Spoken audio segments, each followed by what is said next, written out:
वंदे पुरुषोत्तमम।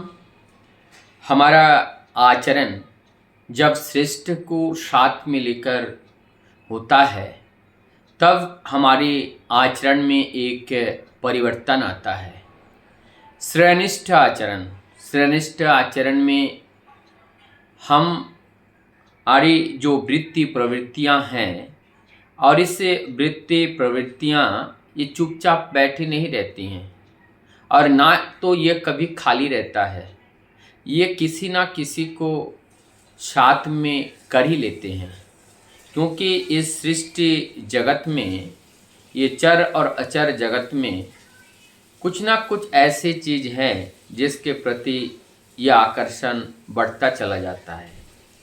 जब हमारी प्रवृत्तियां उस वस्तु के साथ बंध जाते हैं तो इसका मतलब हम उसी को ही श्रेष्ठ मान लेते हैं। यही हमारी भूल है। हमारा जीवन हमारे श्रेष्ठ के अनुसार ही होता है और इस तरह का जीवन जो छूटा हुआ जीवन है, जो एक किसी संस्थान में भर्ती नहीं है और वो किसी इंस्टीट्यूट में एडमिशन लेकर के कोई अध्ययन अध्यापना कर रहा है और कोई घर पे बैठ के कर रहा है। देखा ये जाता है जो घर पे बैठकर अध्ययन अध्यापना करने का जो व्रत लिया है और एक जने जो संस्थान के अंदर एडमिशन रहकर जो करने का व्रत लिए हैं, दोनों में अंतर होता है।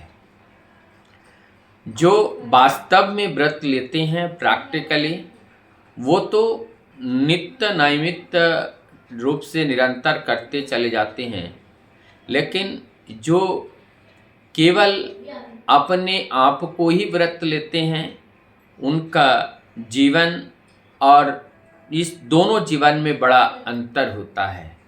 ठीक इसी प्रकार से जब हम आदर्श के साथ अपने जीवन को बांध देते हैं, उनके साथ हम पे उनके चरणों में जब समर्पण करते हैं, तब हम उनका दास का मतलब है उनके निर्देश पालन करने के लिए प्रतिज्ञाबद्ध व्यक्ति।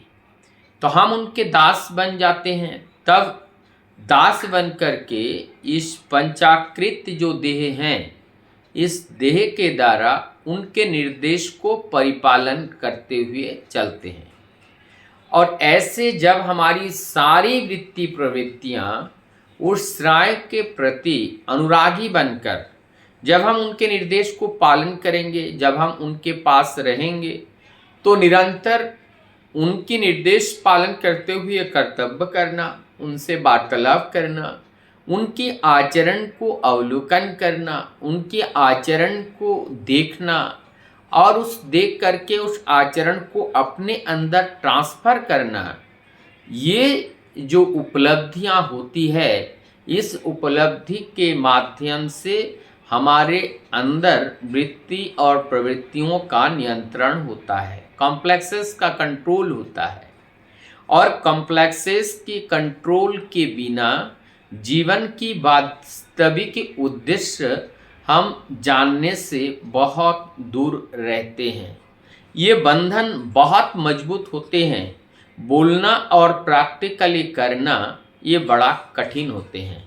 हम त्याग की बात करते हैं, लेकिन ये त्याग आसान है साधक साधिकाओं के लिए, सन्यासी जीवन के लिए।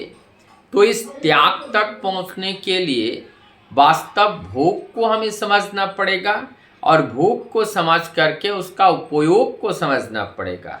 जिनका वास्तविक अर्थ है, जिन कार्यों को करने से सत्य कार्य के अंदर कोई अर्थ या कोई तत्व उसमें दिखता है, जो कार्य हमारे मूल कार्यों को सपोर्ट करता है, इस तरह का जो क्रिया होती है, जो गतिविधियां होती हैं, वही वास्तव में हमें आचार्य निष्ठ बना देते हैं।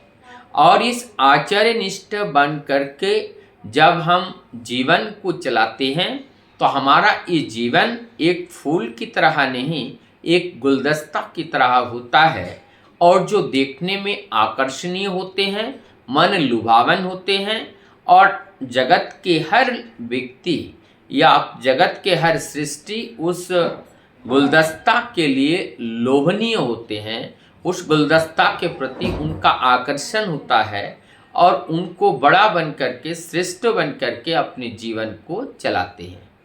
तो ऐसी परंपरा और ऐसी श्रेयनिष्ठ जीवन जब हम व्यतीत करेंगे तो हम श्रेय के प्रति अनुरागी बनकर चलने से हम भी श्रेष्ठ एवं उत्तम बनने के रास्ते पर चल पाएंगे।